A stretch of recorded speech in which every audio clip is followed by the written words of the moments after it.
then deduct it, subtract it, get rid of it. Was it a light switch or was it a process? It was a process. Yeah, it doesn't happen overnight. It wasn't just like I woke up one day and was like, hey, I'm going to change the trajectory of the rest of my life. Nah. If only it was that easy, then everybody would be who they want to be, right? So it was a process. In prison, you're looked at. A lot of your respect will come from how you carry yourself. You don't have to be this big bad dude. I don't know what they show on TV or movies or whatever you guys watched out here at the time, but like whatever the image is of inmates in prison, right? It's how you carry yourself. If you respect yourself, you carry yourself respectfully. And in prison, there's things that you do every single day as your program, like getting up early, reading, studying, praying, whatever it is, right? But you do it consistently, because these are the things. The consistency is where everybody else falls short. Nobody can do it for a long time, like do right. They can't study personal growth and development for a very long time. They like the book that they read. After that book is right back to the gambling table or the card game or the yard to do whatever. So it's always when you start developing that program, you have now changed your habits. And your habits, your actions is what define who you are. What you do every day is who you are. Do you think that is in your life? Do you think it was the routine and the discipline that you were when you were out, on the streets? Do you think it was the routine and the discipline that you lacked, and that's what you got in jail? 100%. Like, yeah, I didn't have a routine except for smoking weed every day or drinking every day. Or, whatever it was, all the negative and bad things, that was the routine. So I developed my program of waking up early, reading, studying when the yard opens, go work out, and just do everything. And not only that, but eliminating everything that wasn't conducive to me being a better man and becoming the person I needed to be, the person I would look up to, the person I would take advice from, right? When I look in the mirror, I would take my own advice now. When I look in the mirror, I look up to myself. I inspire myself. Like, I don't have to look at athletes or celebrities, or I ain't got to go on social media for motivational quotes. Like, I inspire myself by my daily actions. And so those daily habits over a long period of time start to train your subconscious, or for me anyway, it trained my subconscious to be my conscious thoughts.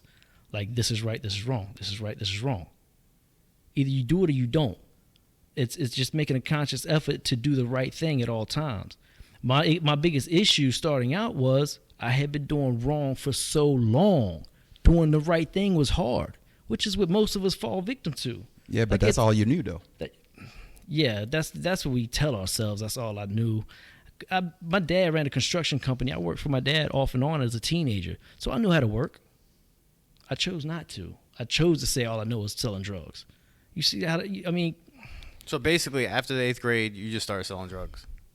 Oh, I've sold drugs in the 8th grade. In the 8th grade, but grade. You never went to high school at 9th, 10th, 11th, 12th? I went to 9th grade long enough to take the driving test. I don't know if it was like a month or not, or however long you had to take the sitting class for the driving school. I didn't go to classes. I was just enrolled. Why did you drop out? Was it because you were dealing and you just wanted to chase the money, or was something else? Yeah, no, it was just, that's what you do. Okay. Yeah, who goes to school? You know what I'm saying? Like, that's not the cool thing to do. Come on. Right. That's the mentality, So I dropped out because I'm stupid. You were not anymore. Yeah. So, How many years was it in your sentence that this process started? Like, how many years were you in when this process actually started? 3 years. 3 years. 3 years. Yeah. So you're getting close to your release date, right? How old were you when you were released? 35 going on 36. Okay. I got released on September 29th of 2016. My birthday is December 22nd. So some of your best years were in there, huh? Yeah. Like a lot of your time. So you're about, go ahead. That's really good you said that. Some of my best years were in prison. Today, I can still say there were times in prison when I was happier than I have been since I've been out. That's interesting. Why is that? And it's because my daily program, what I do every single day, it puts me in a good state of mind where nothing else can, there's nothing else that can affect how good I feel. And then out here, you know, you're faced with everything, all the pressures of life, marriage and kids. I got a grandchild. Like, that's like just worrying about how she's always sick, or how my daughter's raising her because my daughter don't got parenting skills. Like, just the regular pressures and things like that are always on the table. In prison, I didn't have any of that. The only thing I had to do was make sure I survived and made it home. And that I was good with. Like, So you're getting close to your release date, right? And so you're thinking, all right, I'm about to get out.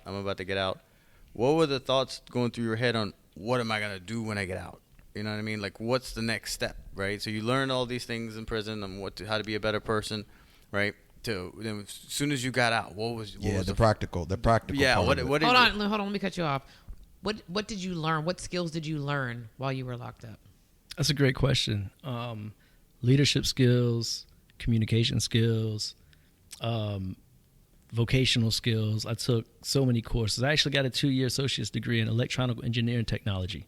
Wow, that's awesome. I know, I like the way it sounds. Yeah, me too. Yeah, long title. I took trigonometry, man. Come on. And passed. I graduated with honors. I never took trigonometry, and I went to college and graduated. So, yeah. So, I mean, I learned a whole lot, needless to say. But most importantly, I learned discipline, self-love, right? And what it takes in order to do what I want to do. And I just want to do every single day the same thing that I've been doing for the last 19 years. My daily program. Everything after that, it's going to be what it's going to be. It's all, you know, your level of success is attracted to the person you become. So for me, all I want to do is make sure I don't break character. You think you were the exception? Well, can we go back to my question? Yeah, sorry, go ahead. Yeah, the original question I asked you about. So you're about to get released, right? You're about to get out into the real world, right? So, what are you thinking? Like, what's going through your head? What am I going to do when I get out? You know, you learned a lot, right? You got inspiration on what you want to do. How did you? What was your first step when you came out? I love this question. So, first of all, it wasn't that I learned how to do the right thing. I learned who to be in order to do the right thing. So it's who to become. And so I had became that person prior to ever coming out. I didn't wait to get out to change, right? So that's a big part of it. So watching people do 20 years and get out and then come right back within 12 months, to me, it did something to me psychologically. I couldn't figure it out. It's like, are you hard-headed or you just like it here? There's no way you like it here. Nobody likes it in prison. There's no way you can like it here. So are you really that hard-headed? And I would sit and talk to guys, just like we're talking now, like, man, what happened? How did you we were in the same cell block together. I watched you go home and you're back already. I just want to go home one time. You've been back 3 times already. Just let me out once. So realizing a lot of people's downfall was that they had this unfulfilled dream. I call it unfulfilled street dreams because most of it was always going back to the drug game or going back to the drug use or going back to the alcoholism or going back to the baby mom that got them locked up in the first place or whatever it was. They had these unfulfilled dreams. For me, Haran, sitting in there, I had already done it all. That stuff didn't impress me no more. That wasn't unfulfilled for me. I didn't have a void there. You know what my void was? Waking up next to the same woman every day, taking out the trash, paying bills. I never lived a domestic lifestyle prior to going to prison. So I was reading Nicholas Sparks books. I watched all the movies. Notebook. Yeah, and I still struggle with being affectionate. I'm just not an affectionate individual. But luckily my wife, she understands that and we get along great. So that's what it was all about, was doing the right thing, living a domestic lifestyle. So I started planning 2 years prior to going home. That's what I figured, yeah. 2 years prior to going home, I started planning and preparing. And I had earned the privilege of making it to minimum custody where you could then earn the privilege of going out to the community twice a week for 6 hours if you had an approved volunteer to take you out. And you could also get work release, where you leave the prison and have a regular job. I actually had a job at K&W cafeteria. Excuse me. So that being said, I got into speaking engagements where I could speak at the YMCA as an after school Boys and Girls thing. I spoke at the Boys and Girls Club, churches, different facilities, trying to reach the youth and let them know, like, what they were already at risk youth. What you're doing is not where you want to, is not the road you want to take, right? So I went to this one speaking engagement. It was all adults. It was a support group of people who have incarcerated loved ones. So it's a group of people who everybody there knew somebody or had a loved one that was incarcerated. And so they lean on each other. And I spoke and I told them throughout my speaking, I said, I need a couch. I got 2 years left. I need a couch. And the room erupted in laughter. And I'm puzzled because I'm dead serious. Because you mean like a place to stay or a place to sit or lay down? A place to sit. I need a couch. Yeah. And so they laugh. So after it, you get to network and shake hands and meet people and things like that, and try to let them know from an inmate's perspective, because they don't know what they don't know. And a lot of guys in prison manipulate and deceive their people on the outside to have their way or get their way, whatever. But so it's like, I need a couch. Why would I wait till my release date to try to figure out where I'm gonna have a place to sit at if I even get a place to live? So they're like, oh, we can get you a couch. I said, thank you. And I started taking down names and addresses, because all I had back then, now they have tablets and email and stuff like that in prison for outreach and correspondence. Back then, it was just pen and paper. So I got names and addresses of everybody who said they could offer help. What did I need? So for the next 2 years, I'd write you, Haran. I say, hey, man, if it's not too much to ask, you said if I needed anything, let you know. Would you mind getting me a pack of boxers? Oh, so you were preparing your release. You were preparing. 100%. Yeah, I think, sorry, Ronnie, you can ask your question real quick, but I think you answered my question previously was, do you think you were the exception, not the rule, as far as, is it the recidivation? Recidivism. Yeah. So you I think you were the exception, right? Yeah. You definitely didn't get institutionalized in this. I'm extremely institutionalized. Still for towards the prison system? Yeah. Really? Yeah. I got shower shoes in my bag right now. Do you really? Yeah. So, and it's not a negative thing. Yeah. Like, depending on how you look at it, I suppose. But for me, it's great that I'm institutionalized. It saves me from doing a lot of things that I don't need. I have no use for, like going out to the club. Like, you know what? I know I got to get up at 3 o'clock in the morning. I got to go to work. I got to go to the gym in the morning at 4. That explains why you ain't come out last night. Exactly. now I get it. Exactly. I'm like, y'all have fun, man. I appreciate the invite, but I'm gonna go to bed so I can do what I do every day. So 2 years in There's preparation. nothing that would wake me up at 3 in the morning. Nothing, not a thing. So you get out. It's not pleasing. No. So Not even 5. You get out of prison, right? So you get out of prison. What do you do now? Great. So prior to getting out, 30 days prior, I scheduled a pass to go to DMV. I took the written exam and the eye exam. I couldn't take the driving test. There's only 3 tests at DMV to get your license. I couldn't take the driving test because I was an inmate. But those 2 tests that I did take after doing research were good for 30 days. So within 30 days, I took those 2 tests. All I needed was my driving test. Now, understand this. This is the state of North Carolina. I don't have family and friends in North Carolina. I'm not from North Carolina. That's just where I caught my charge and where I did my time. However, if I don't have a home plan, an address, North Carolina address to go to, they will release me to the county sheriff, who will then lock me back up as a violation of parole because I'm not allowed to leave the state. So I was on the backlog for a bunch of homeless shelters. And then I networked with some people who wanted to help, and I found somebody that would rent me a 2-bedroom, 2-bath, double-wide trailer in Chapel Hill, North Carolina. So now I have the issue of first and last month's rent, deposit for electric, deposit for internet, all of the things, right? So what I did was I got my mom to help me get an idea of about how much the deposit for all of these things was going to be, about at the time how much the average gas costs for 2 weeks, because in my mind, wherever I get a job at, they're going to hold back a week. So I need at least enough gas money for 2 weeks. So I itemized this on a flyer, and I sent out 33 flyers with the prices of the list itemized, asking for $100 because the total came up to $3,300, and I raised that money. So I sent it out. I got my mom to pay the deposit for the place. It was furnished, and she got the keys. I had her and my sister 2 weeks prior to getting out, go by, clean it, make sure it smells good, go meet with such and such. They've got some items for me. I asked for non-perishable food items, a 20-pound bag of rice, cinnamon, nutmeg, garlic, salt and pepper.